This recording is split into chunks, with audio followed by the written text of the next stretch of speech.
So by the time you're seeing this video, we have 38 days until Elden Ring's DLC is released, and since it's right around the corner, it's time to talk about the easiest games up to the hardest. So let's get the obvious out of the way. As much as Demon's Souls accomplished for From Software's first attempt at this style, I still can't deny that it feels super easy playing through it today. Admittedly, the PS5 remake did remove some of the jank that the old Demon's Souls undeniably had, and added omnidirectional rolling for a more reliable experience. But even with those kinks ironed out, you still can't deny that the rest of the game is pretty straightforward. As long as you have a garden of grass in your back pocket, the game will feel like you have an overabundance of healing.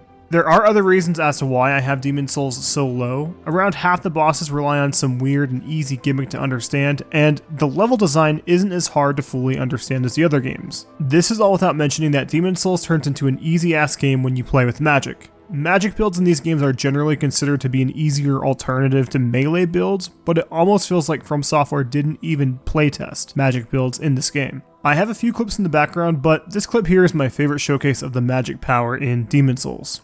Yeah, Demon's Souls definitely offers the best power fantasy if your goal is to become an overpowered mage that can dominate the whole world with their spells. All of this isn't to say that Demon's Souls doesn't have a challenge in the game, because it most certainly does. The bonfire system wasn't perfected until Dark Souls 1, so if you do end up dying, you will be doing a long corpse run back to where you died. The Flame Lurker and the Penetrator can definitely put up a fight even by today's standards, but nothing you can't handle without a few tries. Still, Demon's Souls is an awesome game, and since it started off the whole series, I love it for that reason alone. I know Dark Souls 3 may be a bit low, and as I look at this list, it does look low to me too. But before I dig too deep into Dark Souls 3, something to note is that it does have a higher peak difficulty than some of the other games on this list. But Dark Souls 3 has some of the more fair and fun difficulty in this game. It's easy to make something hard, not easy to make it fair and hard. Think of how hard and gruesome it is getting to Sir Alone's boss fight in Dark Souls 2, or dealing with a boss that has some jank hitboxes.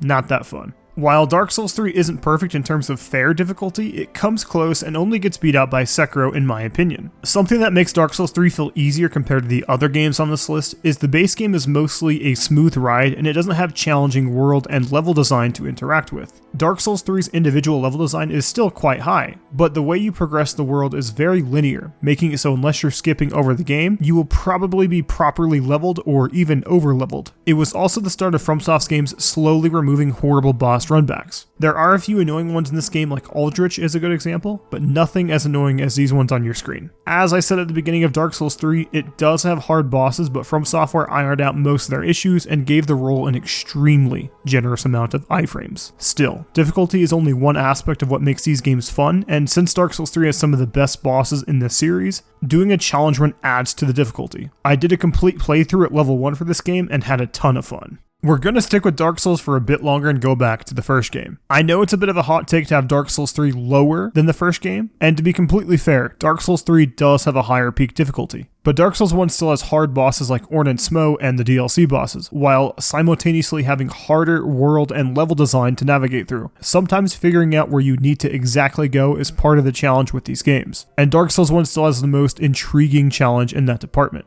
Going down to New Londo Ruins or the skeletons that are near Firelink Shrine is part of the challenge. Because once it clicks in your brain that turning around is the easier option, or figuring out when you can go through certain sections of the world is part of the challenge along with the bosses. Dark Souls 3 definitely has harder level enemies because Dark Souls 1's AI is easy to abuse, but how much harder is it really? It usually takes one good hit to stagger the enemies to death in Dark Souls 3, but the latter half of Dark Souls 1 has some super uninteresting difficulty, like Bed of Chaos or the run back to Seath. I still don't know why they made some of those decisions with Dark Souls 1. The finale of the Dark Souls trio is the worst, and it's Dark Souls 2 of course.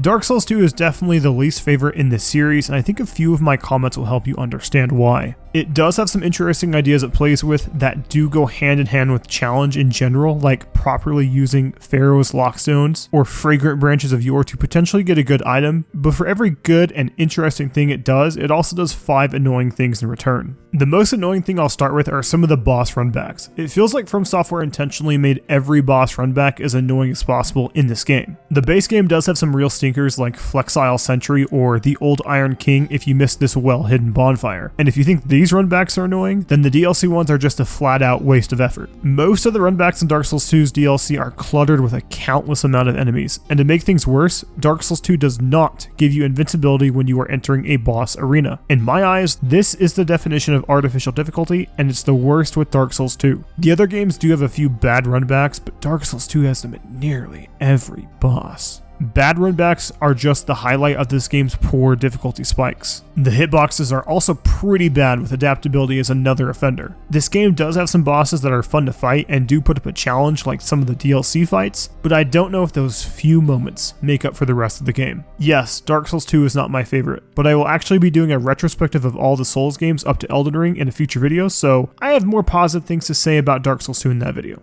Okay, on to the next.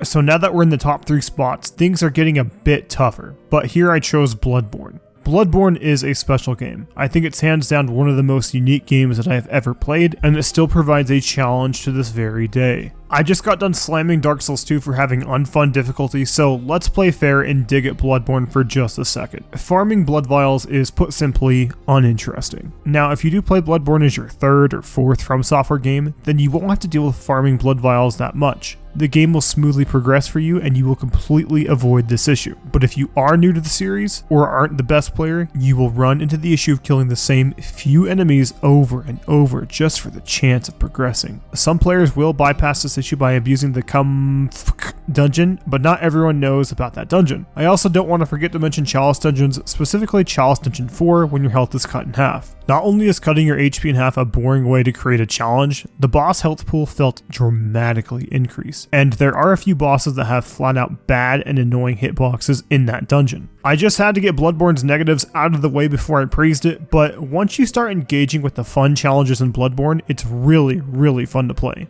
Bloodborne offers a great mix of challenging levels and bosses. The level design is more intricate than most of From Software's other titles, mixed in with some challenging bosses. Bloodborne definitely doesn't have the best base game bosses, but a handful of bosses still put up a fight in the base game, such as Ligarius, Gurman, or Father Gascoigne. Even though these bosses do put up a fight, they can definitely be parry spammed up until the DLC to make them easier.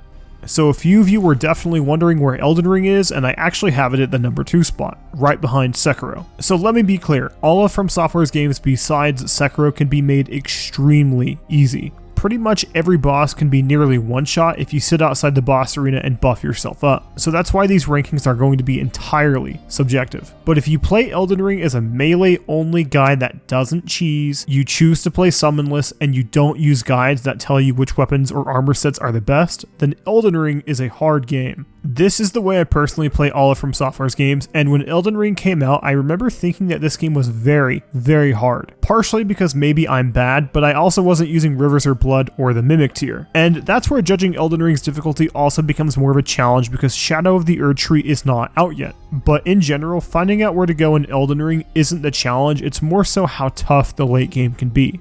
You have back-to-back challenging fights with Millennia, Godfrey, and the long endurance test of Ragadan and the Elden Beast. And even though the previous games can be beaten by outstatting, summoning, or using ranged builds, Sekiro most certainly has none of these.